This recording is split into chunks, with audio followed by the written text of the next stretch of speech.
Así que hoy, ¿verdad?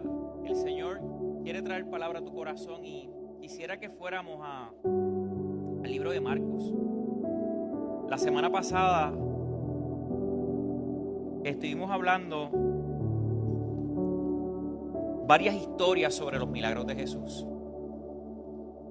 y cómo Jesús, ¿verdad?, nos da a través de cada historia, cómo Jesús nos alienta a nosotros creer que Él puede hacer algo sobrenatural en nuestra vida. El que Él puede calmar la tempestad, aun cuando estamos en la barca, ¿verdad? Y la barca representa tu casa, tu hogar, tu sitio. Y la tormenta, ¿verdad?, es todo lo que ataca tu vida. Y en medio de toda la adversidad podemos experimentar a un Dios que trae paz y que trae consuelo. Y también estuvimos hablando de una historia de un hombre, el Gadareno, un endemoniado que Jesús libertó. Y esa historia, mientras predicaba el domingo pasado, se quedó en mi mente varios puntos. Y pienso que hoy son bien puntuales a tocarlos. Esa historia revela el poder sobrenatural de Jesús. Cómo el Gadareno, estando endemoniado, estando atado, pudo reconocer la autoridad del Maestro, la autoridad de Jesús. Y este hombre vimos, ¿verdad? No vamos a ir a toda esa lectura, pero pudimos ver cómo quedó libre de esa atadura, cómo quedó libre de aquello que lo atormentaba. Y aquí es el punto donde comienza la predicación de hoy. ¿Qué fue lo que hizo el Gadareno una vez experimentó la libertad?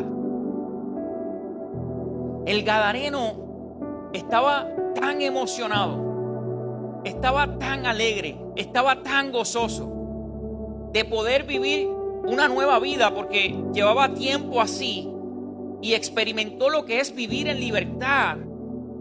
Y esa libertad le provocó un profundo gozo en su corazón y el deseo de compartir lo que Dios había hecho en su vida.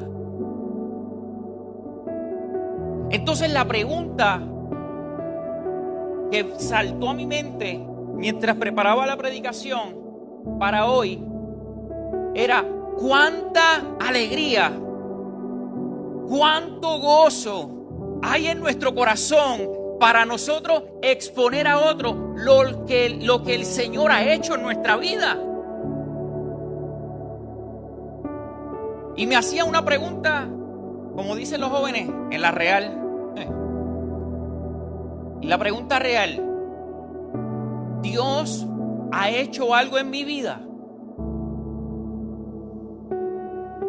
Entonces eso tiene dos contestaciones, o sí o no. Pero si la contestación es sí, sí, el Señor ha hecho algo nuevo en mi vida, sí, el Señor transformó mi corazón, sí, el Señor cambió mi lamento en baile, sí, he sentido el perdón de Dios, sí, recibí a Jesucristo como mi Señor y Salvador personal, sí, el Señor ha transformado mi matrimonio, sí, el Señor está transformando mi familia, sí, el Señor está transformando mi carácter, sí, el Señor ha hecho algo nuevo en mi vida, sí lo ha hecho. Pues definitivamente debe saltar en nuestro corazón ese entusiasmo, esa espontaneidad que tuvo el Gadareno. De hecho, el Gadareno fue a donde Jesús y le dijo: Maestro, ¿puedo ir contigo? Y Jesús estaba en la barca ya de salida. ¿Puedo ir contigo? Y el Maestro dijo: no, vete y cuéntale a tu familia lo que yo he hecho en tu vida. Entonces aquí es donde hay varias cosas interesantes que el Señor quiere traer a nosotros. Cuando el Señor lo confronta y le dice: ve y cuéntale lo que el Señor ha hecho en tu vida, son los momentos donde el Señor comienza a validar el proceso de la restauración de Dios en tu vida. Él dijo: vete a tu casa, y vamos a la lectura porque dije que la buscáramos y no la leí, ¿verdad? Marcos 5:19. dice, Jesús no lo permitió, sino que le dijo, vete a tu casa, a los de tu familia, y dile todo lo que el Señor ha hecho por ti y cómo ha tenido compasión. Entonces puede subrayar ahí en su celular, en su Biblia, vete a tu casa, a los de tu familia. El Señor Jesús pudo haberle dicho, sí, vente conmigo, vamos, vente conmigo, vamos a evangelizar el mundo, vamos a conquistar el mundo. Pero yo comencé a pensar en su familia, la familia del Gadareno, un hombre que estaba viviendo una vida muy difícil, atormentado. Yo pienso que su familia posiblemente haya invertido en la libertad de ese muchacho, de ese hombre. Posiblemente había ido a las personas que en ese tiempo podía tratar de traer libertad a su vida. A lo mejor había invertido dinero en adivinos. A lo mejor había invertido dinero llevándolo a distintos lugares para provocar una restauración hasta que al final lo dejaron por no puedo hacer nada. Pero su familia estaba sufriendo. Su familia estaba sufriendo a un hijo que estaba enloquecido. En la Biblia registra que estaba endemoniado. Y Jesús le dice, no, regresa a tu casa. ¿Pero qué significa vete a tu casa? Y vete a tu casa puede significar enfrenta tus errores. Porque es bien chévere que el Señor nos restaure. Es bien chévere que el Señor nos sane. Es bien chévere que el Señor nos hable, como yo recuerdo cuando a mí no me gustaba estudiar. Y en una ocasión alguien oró por mí y me dijo, yo tomando la decisión difícil de irme para la universidad, un misionero me habló y me dijo, Dios me dice que te envía a la China. Y yo, yes, no tengo que estudiar, no tengo que ir a la universidad. Para mí eso era una alegría. Pero luego fuimos retando esa palabra, ¿verdad? Porque no toda palabra que te digan así dice el Señor, es así dice el Señor. Todo lo que Dios te dice así dice el Señor, ya Dios está trabajando en tu corazón y Dios te manda un así dice el Señor, confirmando lo que ya Dios está trabajando contigo. Y la palabra Dios nos envía a retar la profecía. Y en ese proceso yo me puse a orar porque a mí no me dio paz. Pero eso es otra historia. Y resulta, pues como me ven aquí, no fui a la China. Porque no era un así dice el Señor para mi vida. El Señor me dijo, vete a tu casa. Muchas veces el Señor salvó tu vida. El Señor trajo libertad a tu corazón. Pero el Señor te dice, vete a tu casa y enfrenta tus errores. ¿Y qué representa enfrentar mis errores? Bueno, yo no sé cuál era la relación del Gadareno con su familia. Pero de seguro Jesús quería provocar algo allí. El Gadareno quería provocar una restauración. Jesús quería provocar una restauración entre la familia del Gadareno y que su familia pudiera asombrarse de lo que Jesús había hecho en la vida de ese hombre. Y muchas veces el Señor trabaja en nuestra vida, trabaja en nuestro corazón, pero le dice, hey, vete a tu casa y resuelve las cosas que necesitas resolver.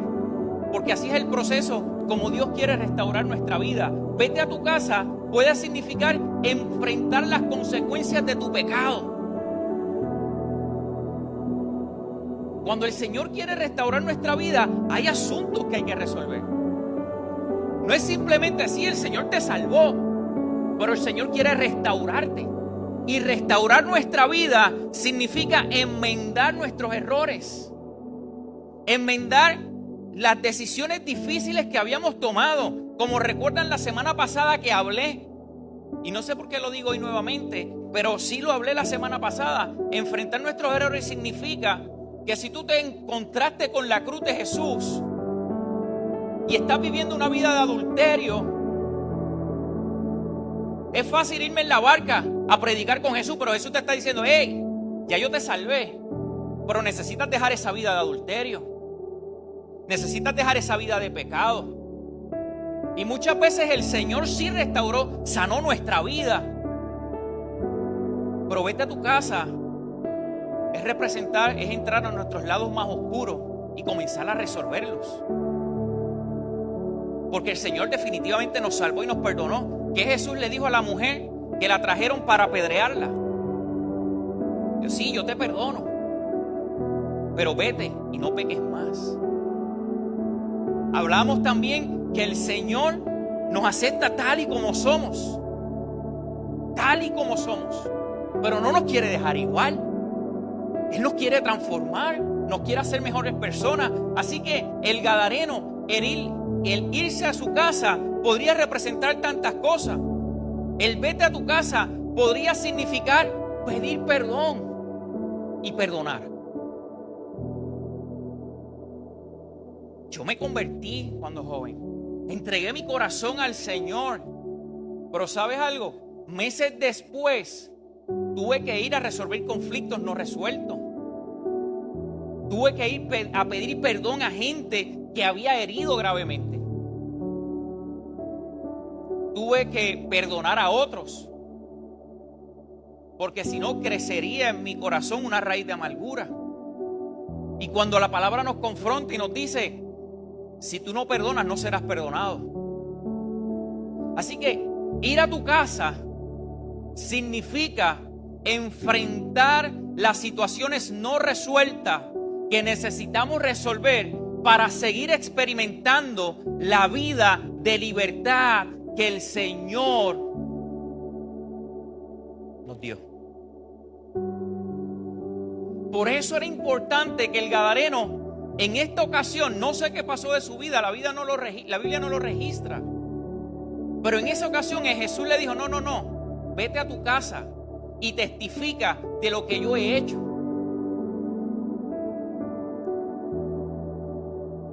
Vete a tu casa significa que posiblemente todavía no estás listo para el próximo paso.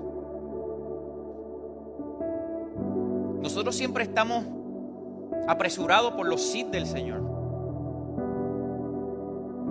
pero ninguno de nosotros estamos listos para el no del Señor.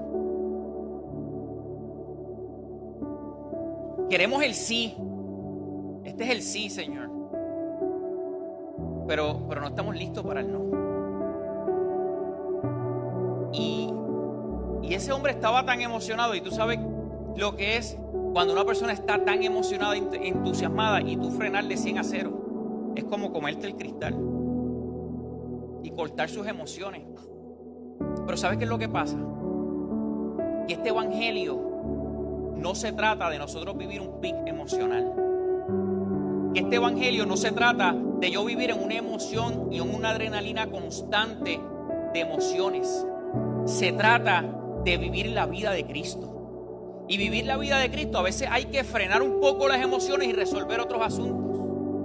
Para que podamos, recordemos algo. Este hombre acababa de ser libertado. No sabemos qué pasó, por qué razón él estaba atado, y de esa manera no lo sabemos. No podemos decir qué fue. Sin embargo, muchas veces nosotros comenzamos a vivir una libertad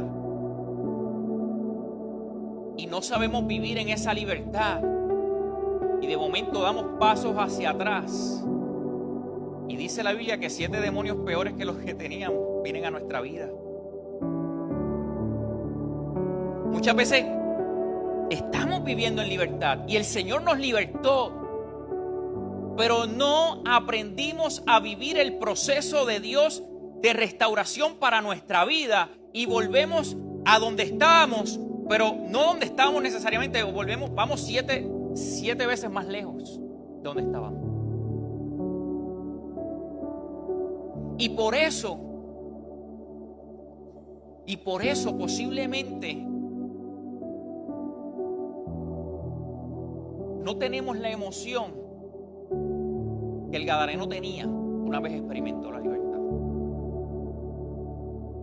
Porque posiblemente el Señor nos dijo, vete a tu casa y resuelve. Pero nos enfunchamos con el Señor porque nos dijo, resuelve. Y volvimos al lugar donde estábamos. Yo me he enfunchado. Yo me enfunché cuando yo quería venir a la catacumba. Yo estaba bien emocionado porque encontré un lugar que era para mí.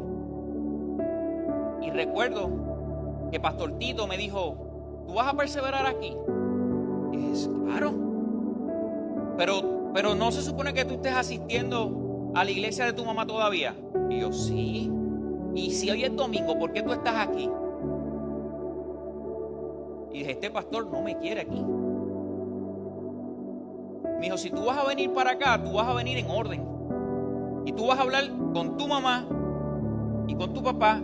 Y quiero una carta de tu pastor aceptándote a venirte para acá. Recuerdo como hoy estábamos en casa de Mirta y Abel juntas en unos matutinos. Y yo salí de allí enfunchado y molesto. Porque él no me dejó montarme en la barca en ese momento. No me dejó. Estaba experimentando una libertad en mi vida brutal. Y me sentía que llegué al lugar donde Dios quería. Sin embargo, no dejó que me montara en la barca en ese momento. Y tuve que tener las conversaciones. Pero luego entendí por qué lo hizo.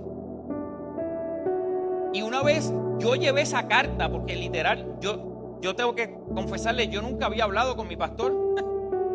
Es porque era una iglesia muy grande. Aunque me crié en esa iglesia desde pequeño. No tenía ninguna mala relación con él, pero ¿verdad? No, era joven, como que no había encontrado la necesidad por qué hablar. No estaba enfocado tampoco en el Señor en ese entonces. Pero tuve que ir y presentarle la carta y decirle, aquí está la carta, tengo el permiso de mami y de papi, ahora puedo. Y ese paso no era para él, no era para el pastor, ese paso era para mí. Donde el Señor me estaba confrontando que mi decisión de llegar a la catacumba a los 17 años no era una decisión emocional, porque encontré una iglesia que me dejaba tener el pelo largo posiblemente. Porque encontré una iglesia que habían jóvenes como yo. Era una decisión en la cual el Señor me confrontó y me dijo, si vas a llegar aquí, vienes en serio a meterte conmigo.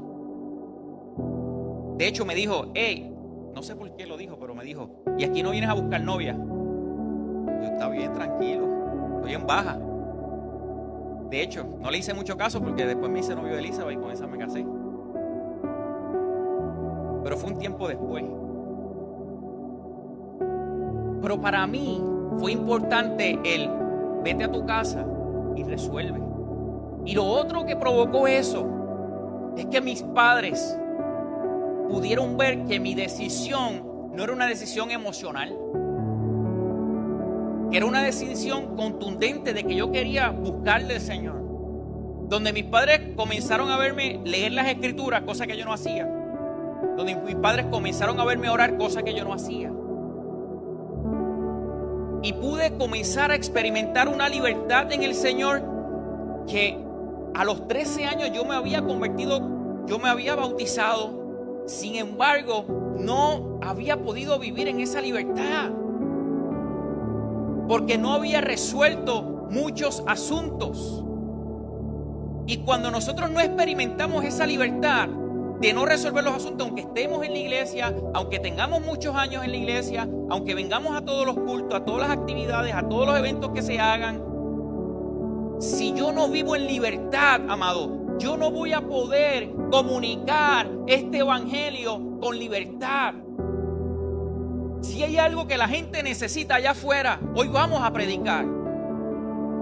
Pero la gente necesita ver que el Cristo te ama, que tú le hablas, es un Cristo te ama que ha transformado tu vida y que tú vives en gozo y que tú experimentas esa libertad, porque la gente va a ver lo que hay en ti. Nosotros somos el tratado de vida. Más allá del papel que tú le entregues, diciendo Cristo te ama, la gente quiere ver a ti, quiere ver tu realidad, quiere ver cuán real tú eres. Y el gadareno le hizo caso al maestro. Y dice la historia en el versículo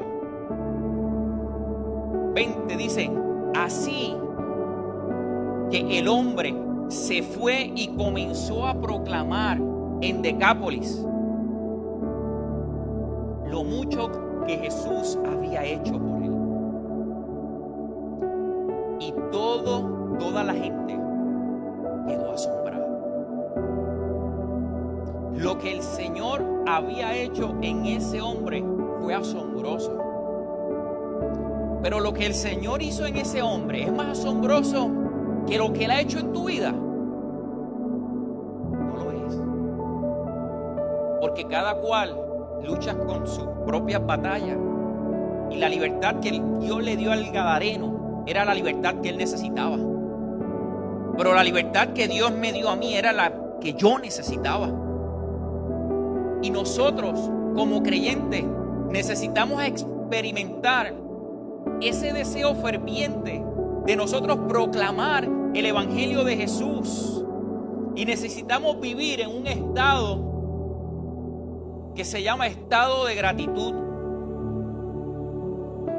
Y la gratitud va mucho más allá que dar gracias. Y comencé a buscar definiciones y encontré un documento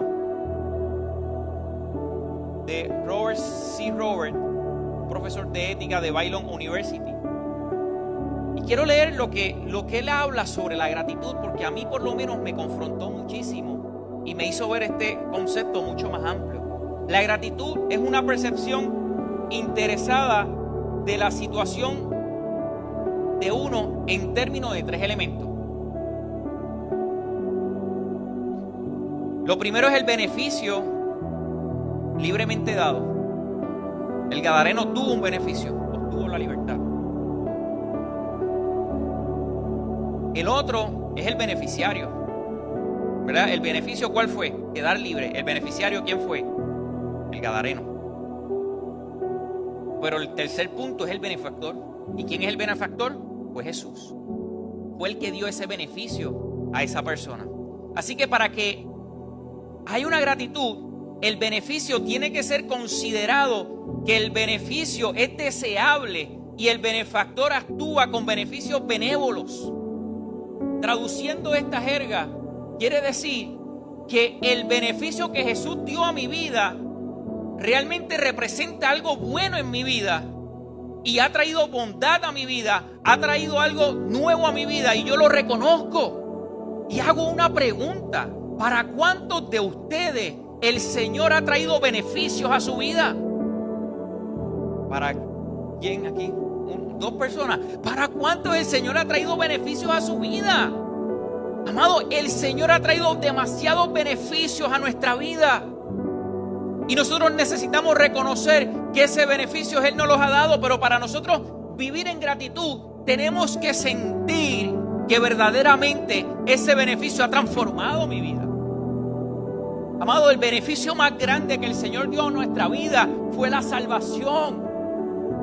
Que nuestra vida estaba en pecado, que nuestra vida estaba lejos de Dios. Recordemos que no hay pecado grande o pequeño. El pecado más grande que nosotros podamos presentar al mundo es la desconexión del hombre con Dios. Y de ahí se ramifica toda clase de pecado. Pero Dios, a través de Jesús, nos hizo conectarnos con Él. Y eso trajo un beneficio a nuestra vida permanente, que es la salvación de nuestra vida. Y esa salvación tenemos que tenerla en alta estima y debe generar en nosotros una gratitud. ¿Y qué es lo que provoca, amado? Que esa transacción del beneficiario provoca en nosotros un gran sentido de gratitud que provoca una deuda voluntaria. La salvación es gratis, es gratuita, Pero la libertad que el Señor dio en nuestra vida es tan y tan grande que pone en nosotros un sentido de gratitud. Y ese sentido de gratitud pone en nosotros un sentido de deuda. Y nuestra deuda es que nosotros podamos pregonar este evangelio en cuanta esquina hay. Que nosotros podamos hablarle a otros de Jesús con amor, con pasión, con fervor, amados. De que lo que Él hizo por tu vida lo puede hacer por otros. Y que eso fue lo que hizo el Gadareno. El Gadareno vino un gran sentido de gratitud. Y dice que por toda Decápolis Él comenzó a predicar porque experimentó esa libertad. Y la gente quedaba asombrado por lo que Dios había hecho en su vida. Y nosotros como creyentes necesitamos vivir en modo de gratitud. Señor, gracias por la salvación que me has dado. Gracias por esta restauración que has traído en mi vida. Esto que tú has hecho en mi vida, otros necesitan conocerlo, otros necesitan saber que tú restauraste mi corazón, que tú restauraste mi vida y que no solo la restauraste en esa ocasión, sino que sigo viviendo en la libertad que el Señor trajo a mi vida. ¿Cuántos pueden darle un aplauso al Señor por eso, amado?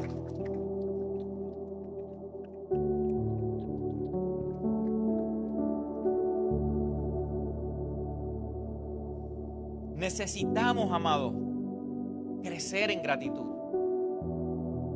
Necesitamos entender que el asunto de la gratitud no es otra cosa que nosotros responder al evangelio de Jesús. Y Jesús dejó esto claro en la gran comisión. Jesús dejó esto claro cuando despidió a los discípulos. Le dejó claramente que necesitaban ir y predicar este evangelio a todo lugar.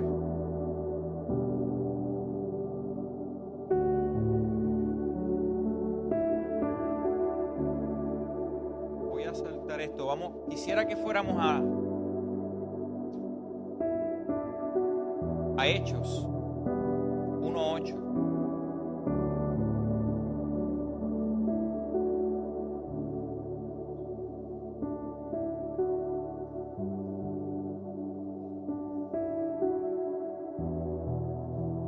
Y Hechos 1:8, amado,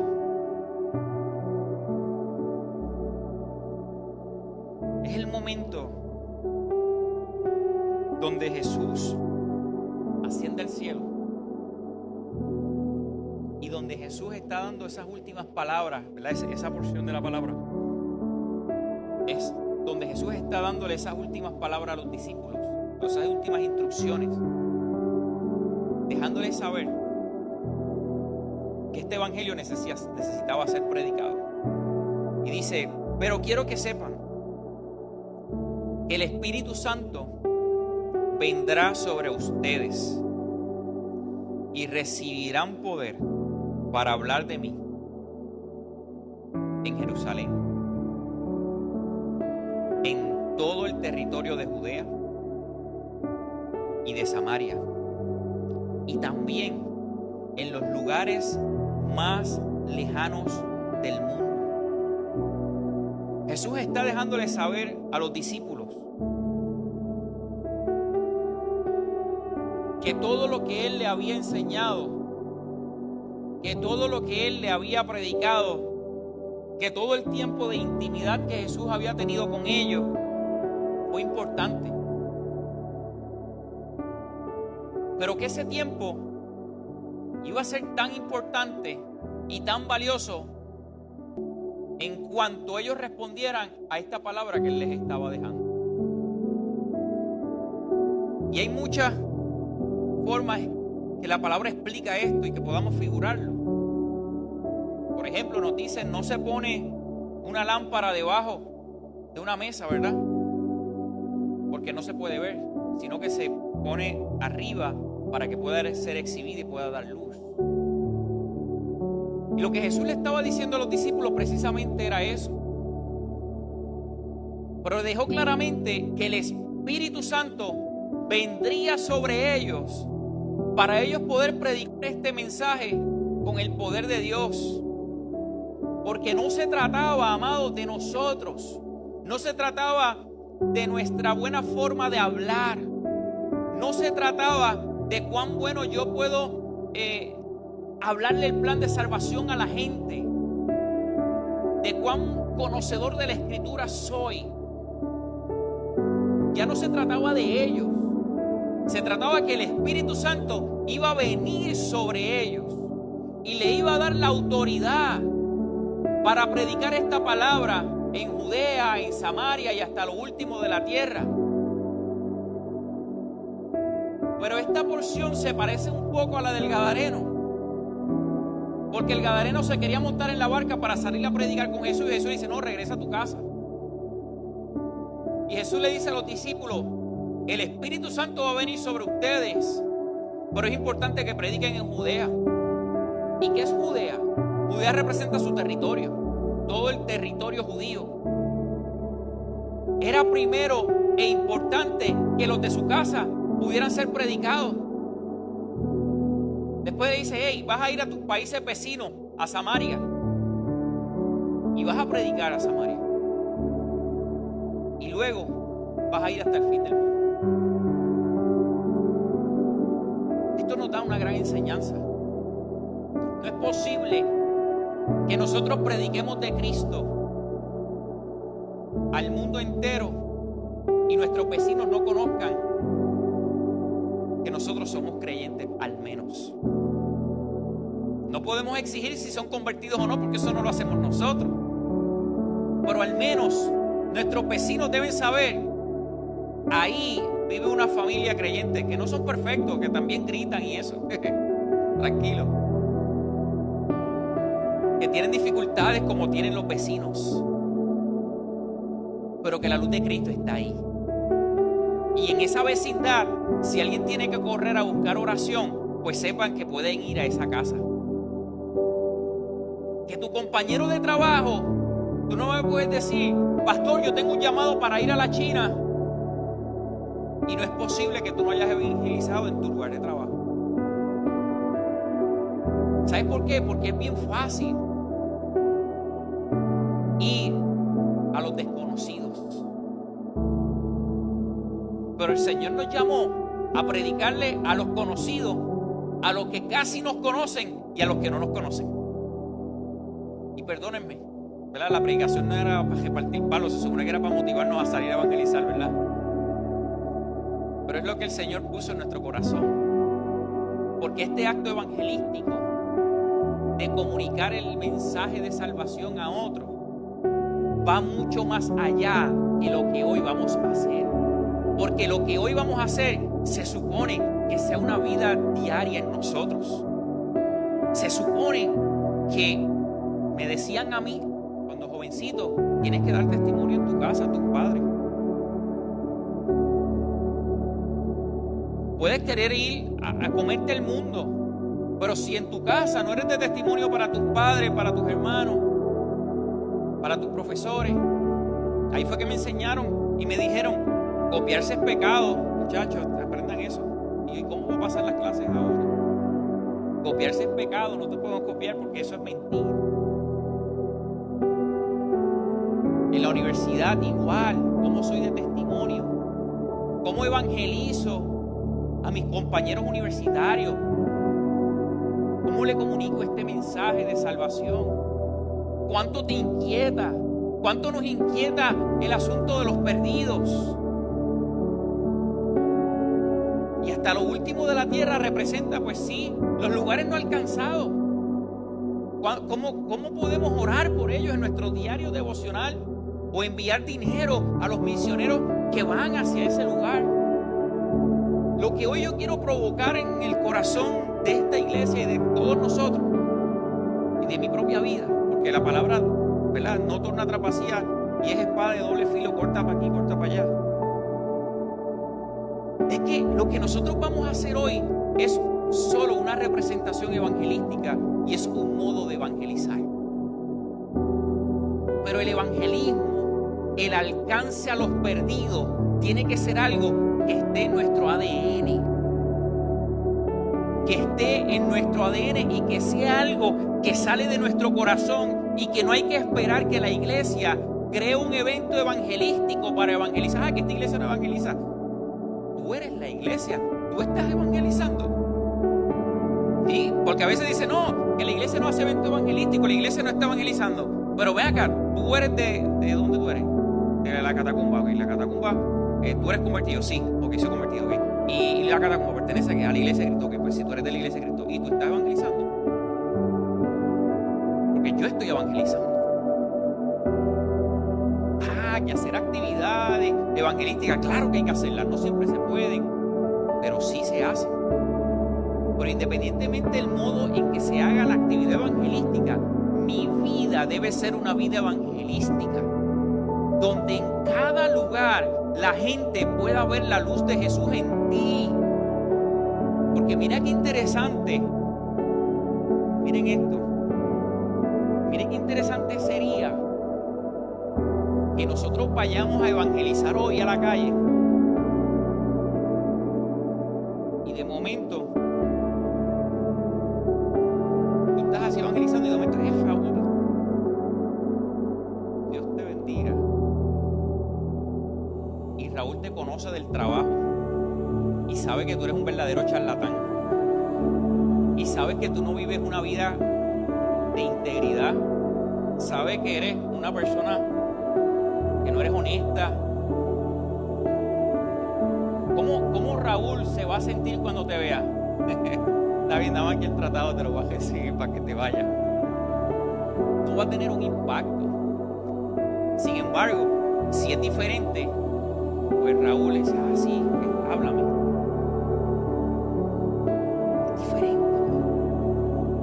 Nuestra vida tiene que ser una carta abierta, donde no vivimos un evangelio dual, donde en la iglesia soy de una forma, en mi casa soy de otra, en mi trabajo soy de otra. Somos uno. Y para que este evangelio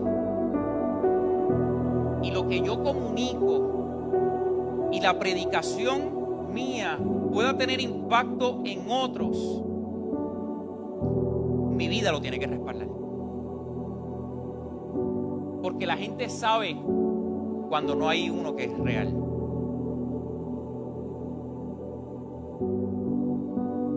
Así que el llamado que Dios nos hace hoy, amados, es un llamado a predicar como predicó el Gadareno. Es muy interesante porque yo nunca pensé que iba a predicar del Gadareno como un evangelista. Porque siempre se habla del Gadareno, el endemoniado. Pero el Gadareno endemoniado dice que predicó por todo Decápolis y que la gente estaba asombrado por la transformación que había hecho en ese hombre, Señor. Somos llamados a predicar por todo Salinas, por todo Guaynabo, por todo Calley, por todo Ponce, por todo Guayama, por todo Puerto Rico. Y que la gente se asombre por la obra poderosa que Él ha hecho en nuestra vida. Y eso le da la suficiente fe a la gente para creer que si lo hizo con Edgar, lo puede hacer con Pedro, lo puede hacer con José, lo puede hacer con cualquiera. Amado, va cachando el mensaje, va cachando lo que el Señor quiere traer a nuestra vida. Que quiere que nosotros seamos cristianos evangelistas 24/7. Que el asunto del llamado evangelista es un llamado para todos. Hay unos que sí son llamados a predicar a multitudes y Dios los usa de esa manera, pero no significa que nosotros no tengamos un llamado a la gran comisión. Todos hemos sido llamados a la gran comisión, todos hemos sido llamados a predicar este mensaje, pero este mensaje tiene que ser predicado con pasión, con demostración del Espíritu Santo, amado. Y cuidado, muchas veces la demostración del Espíritu Santo puede ser que tú ores por alguien y se sane. Puede ser que tú ores por un enfermo y se ha sanado en el momento. Pero muchas veces la predicación del Espíritu Santo es que la gente pueda ver lo que el Espíritu Santo ha provocado en tu vida también. Que la gente se asombre y dice, wow, lo que Dios ha hecho en esta persona, de cómo Él era y cómo es ahora. Eso también es una demostración del Espíritu Santo. La gente se asombraba cuando Pablo predicaba. No solo porque Pablo hacía milagros, sino porque Pablo era la persona que perseguía a los cristianos para matarlos. Y ahora era un perseguidor de Jesús, salvando a aquellos que se pierden. La gente se asombraba por la vida que tenía Pedro. La gente se asombró cómo ese hombre comenzó a predicar con el poder del Espíritu Santo, un hombre que no tenía la capacidad para hablar de esa manera. El poder del Espíritu Santo, amado, pone en nuestros labios la palabra para predicarla. Y no estoy hablando de perfeccionismo, ¿verdad? Porque tampoco quiero que salga de aquí desmotivado diciendo, diantre, ahora tengo que ser perfecto para predicar. No, no estoy hablando de eso. Porque bastante imperfecto que era Pedro. Y a Pablo también se le fueron 2 o 3 cosas. Y podemos estudiar cada uno de los discípulos y podemos ver la imperfección en medio de ellos. Pero aún así el Señor los usó. Porque tenían el corazón dispuesto para eso. Dios nos ha llamado, amado, a ser sal y a ser luz en medio de la tierra. Y nos da un llamado a predicar este evangelio con poder, con autoridad, y que la gente quede asombrada por la obra que el Señor hace en nuestra vida y en la vida de la gente que nosotros prediquemos. Y los milagros no nos tocan a nosotros, el Señor los va a hacer por nosotros, porque es Él el que actúa en nosotros. Pero necesitamos tener la convicción y la fe y la certeza cuando estemos orando. Allí hay gente, amado, en mucha necesidad. Allá afuera hay gente con mucha necesidad. Y hoy tú vas a tener la oportunidad de predicarle, de hablarle de Jesús a alguien que posiblemente hoy pensaba que iba a ser su último día. Y hoy tú le vas a dar una palabra de esperanza. Hoy tú le vas a dar una palabra de consuelo. Hoy tú vas a decirle que el Señor le ama. Y aunque esa palabrita pudiera ser simple, es tan profunda cuando una persona vive en un proceso donde no se siente amado. Así que Dios nos ha llamado, amado, a predicar este evangelio con poder, con autoridad, con denuedo. Pero recordemos también que a veces no podemos ir a la barca, hay que regresar para resolver las cosas no resueltas, para que la predicación de nuestra palabra sea respaldada con los hechos y con la obra del poder de Dios en nuestra vida. Ponemos en pie, iglesia. Damos gracias al Señor. Dios nos llama a ser su guerrero. Dios nos llama a ser sus voces en este tiempo. A ser voces que lleven palabra, que lleven salvación, que lleven esperanza a aquellos que pensaron que no tenían ninguna. Y hoy el Señor nos da la bella oportunidad de poder ir a evangelizar a un lugar donde típicamente no vamos a estar. Y le pido al Señor que ponga en nosotros los ojos sensibles a mirar la necesidad que hay en la gente. Que nos dé la capacidad espiritual a discernir lo que los ojos físicos no pueden ver. Que nos dé la autoridad para poder orar con el dominio del Espíritu Santo. Padre bueno, aquí estamos, Señor. Estamos hoy, Señor, presentándonos ante ti para que nuestra vida, Señor, pueda ser una vida en completa libertad. En una libertad que genere una gratitud en nuestro corazón que provoca un peso de deuda. Y es la deuda que tenemos contigo, Señor, al tú habernos restaurado, al tú habernos sanado, al tú haber cambiado nuestra vida, Señor. La gratitud nos impulsa, Señor, a pagar esa deuda de amor. Y yo te pido, Señor, que en nuestro corazón tú pongas en nosotros ese peso de gratitud. Tú pongas en nosotros, Señor, esa responsabilidad de decir: Señor, gracias por el milagro de la salvación. Gracias por la restauración que has traído a mi vida. Señor, como respuesta a eso, te voy a servir. Te voy a servir con todo mi corazón, entregando mis talentos, entregando mis dones, para comunicar este mensaje de salvación tan importante, Señor. Pero que entendamos, Señor, que lo que vamos a hacer hoy no es solo lo que tú quieres hacer en nuestra vida, es que nuestra vida 24/7 sea una vida evangelística en la cual otros puedan ver a Cristo en nuestra vida, Señor. Desde nuestra casa, desde nuestros vecinos y desde aquellos que no nos conocen, Señor. Pero, Señor, te rogamos que por favor tu Espíritu Santo esté sobre nosotros, Dios. Que seamos dirigidos por tu Espíritu, Dios amado. Señor, envíanos como enviaste a los discípulos, Señor. Que los enviaste de 2 en 2, Señor. Y los enviaste a predicar libertad a los cautivos. Los enviaste a traer sanidad. Señor, aún decía que oraban por los que estaban muertos, Señor.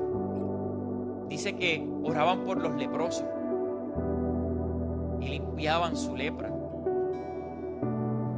Señor, en esa porción pude identificar que estaban orando por las enfermedades de ese tiempo. Y yo te pido, Dios amado, que tú nos ayudes a ser instrumentos tuyos para las enfermedades que hay en este tiempo. La gente que vive en depresión, la gente que vive en ansiedad, la gente que vive adicto a las drogas, adictos a la pornografía, que tienen relaciones tóxicas, relaciones dañinas. Yo te pido, Dios amado, que tú nos reveles, Señor, si hay una mujer que está siendo maltratada, que tú nos reveles el corazón, cómo nosotros orar por ella, intervenir con ella. Si hay una persona que tiene una crisis de identidad, tú nos ayudes a identificarlo y poder abrazarlo y recordarle que es una especial creación tuya y que tú lo hiciste perfecto como es. Señor, pon discernimiento en nuestro corazón. Ayúdanos, Señor, a entender lo que está pasando a nuestro alrededor. Capacítanos, Dios amado, de manera espiritual, Señor. Que aunque lo que parezca, Señor, es un estruendo de ruido, de cánticos, de cosas visuales, pero, Señor, eso fácilmente todo el mundo lo puede ver. Ayúdanos a mirar lo que nadie puede ver, Señor. Padre, ayúdanos a discernir el mundo espiritual que hay, Dios amado. Ayúdanos a mirar lo que la gente natural no puede ver, pero los hijos tuyos, Dios amado, los que han sido llenados con tu Espíritu Santo, pueden discernir las cosas espirituales, Dios bueno. Y yo te ruego, Señor, que tú nos ayudes a mirar ahí. Que nos ayudes a mirar esa frecuencia que nadie puede ver, Dios amado. Para poder tocar los lugares, los botones, Señor, que nadie puede tocar porque no tienen esa sensibilidad.